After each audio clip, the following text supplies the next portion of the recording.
Excuse me, জি এটা আমার seat. Sorry hello হ্যাঁ। আসিফ, তুমি ফোন দাও না কেন? কতবার ফোন দিচ্ছি। কিসে বলো না? আমি বাসা থেকে বের হয়ে গেছি। তোমাকে না আমি না করছি? তুমি কি বুঝতেছো না আমার সিচুয়েশন কি? তুমি এখন কোথায়? আমি এখন বাসে উঠলাম, চিটাগাং আসতেছি। তুমি তোমার বাসার ঠিকানা বলো। তোমার কি মাথা খারাপ হয়ে গেছে? আমি তোমাকে বাসা নিয়ে যাবো? বাসার পরিস্থিতি কি তুমি জানো? আজ থেকে নেমে আমাকে ফোন দাও, আমি নিতে আসবো। শুনো, তোমার বাসা সিআরপি পাশে, এটা কিন্তু আমি জানি। এসে আমি বাসটা যেখানে থামবে ওখান থেকে সিআরপি কত দূর?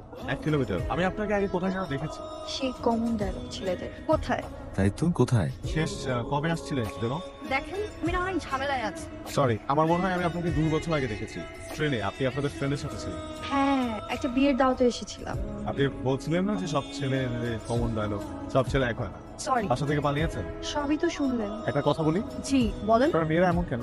মানে কখনো কি ভেবেছেন যে এই ছেলের সাথে আপনার বিয়ে ঠিক হয়েছে, সেই ছেলেকে মাঝ রাস্তায় ফেলে বিয়ের আগের দিন আপনার বয়ফ্রেন্ডের সাথে পালিয়ে যাওয়াটা কতটা বড় অন্যায় হয়েছে সেই ছেলের সাথে? বিয়ের দিন সেই ছেলেটার উপর দিয়ে কি যায় একটাবার সেটা ভেবে দেখেছেন? ভাবেননি, কারণ আপনারা স্বার্থপর, শুধুমাত্র নিজেদের কথা ভাবেন, নিজেদের স্বার্থ উদ্ধার হলেই আপনারা পালিয়ে যান। যদি বিয়েই না করেন তাহলে বিয়ের আগে কেন বলেন না? আপনি একটু ঠান্ডা হন তো। শুনেন, আমার কারোর কথা তো ভাবার দরকার নেই, কারণ আমার কারোর সাথে বিয়ে ঠিক হয়। তাহলে বাসা থেকে পালিয়েছেন কেন? আসিফের কথা বাসায় জানাজানি হওয়ার পর বাবার সাথে আমার রাগারাগি হয়। বাবা কিছুতেই বেকার ছেলে মেনে নিবে না, তাই মার সাথে রাগারাগি করে বের হয়ে গিয়েছে। আর বিয়ের আশা থেকে পালানো, এগুলো আজকাল হয় না।